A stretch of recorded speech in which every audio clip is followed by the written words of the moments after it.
Have you ever stood in a crowded room, surrounded by laughter, music, conversation, and still felt completely alone?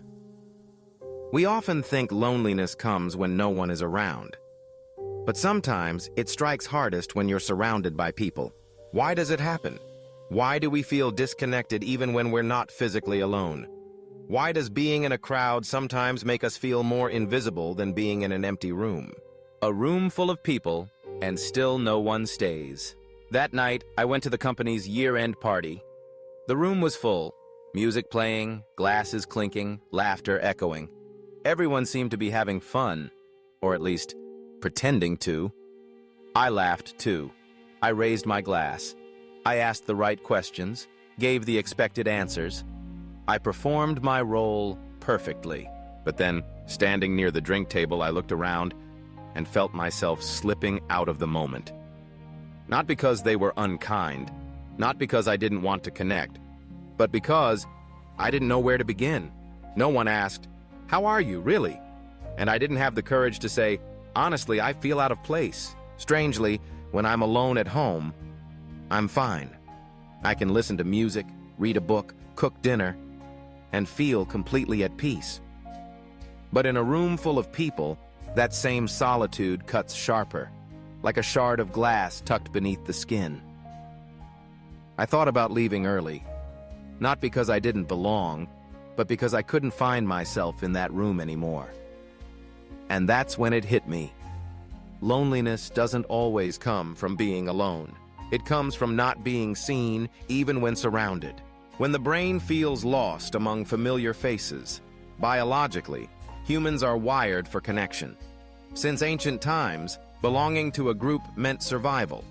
Our brains, especially the limbic system, are finely tuned to social cues. When it senses real connection, the brain releases oxytocin, the hormone of trust, safety, and bonding. But when we're surrounded by people without emotional closeness, our brain senses danger. No eye contact, no genuine questions, just small talk and surface-level interactions. And the brain knows. It responds with loneliness, not as sadness, but as a survival alarm. You're drifting from the tribe. Be alert. A study from the University of Chicago found that when we feel lonely, the amygdala, our threat detection center, becomes hyperactive.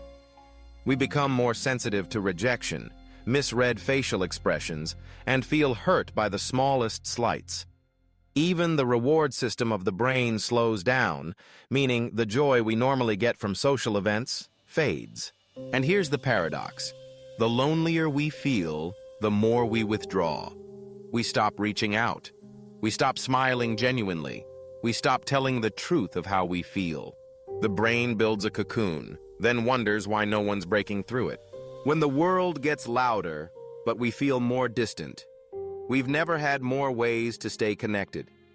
A single tap, and you can message someone across the world. One post, and hundreds might like, react, or comment. And yet, a U.S. survey found that over 60% of young people report feeling lonely on a regular basis, even with hundreds of online friends. Because the issue isn't how many people we're connected to. It's how deeply we're connected. So many of today's relationships are held together by emojis, by seen without a response, by predictable greetings like, "How have you been?" when no one really wants to hear the full answer. As we grow older, we get better at masking. The professional mask, the cheerful mask, the "I'm fine" mask. And every time we pretend to be okay, when we're not, we don't just hide from others, we hide from ourselves. That's when the loneliness settles in deepest.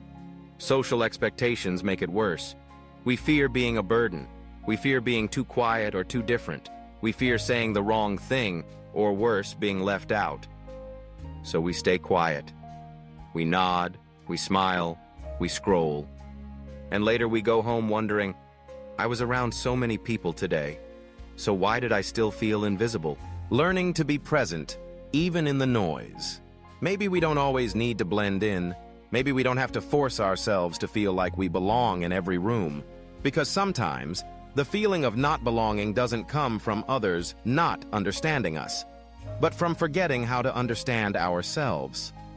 There are friendships that once felt so close, now reduced to a few likes and delayed replies.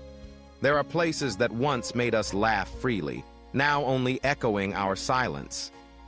But that doesn't mean we've failed, and it doesn't mean they have either.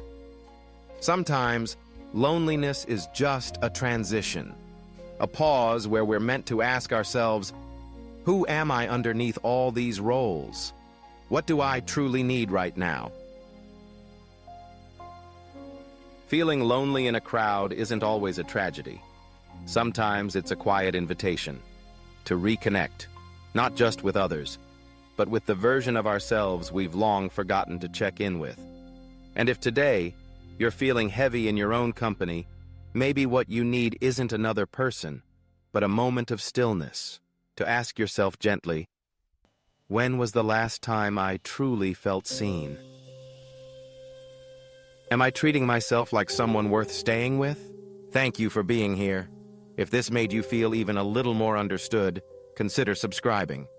Sometimes, just listening is enough. See you in the next one.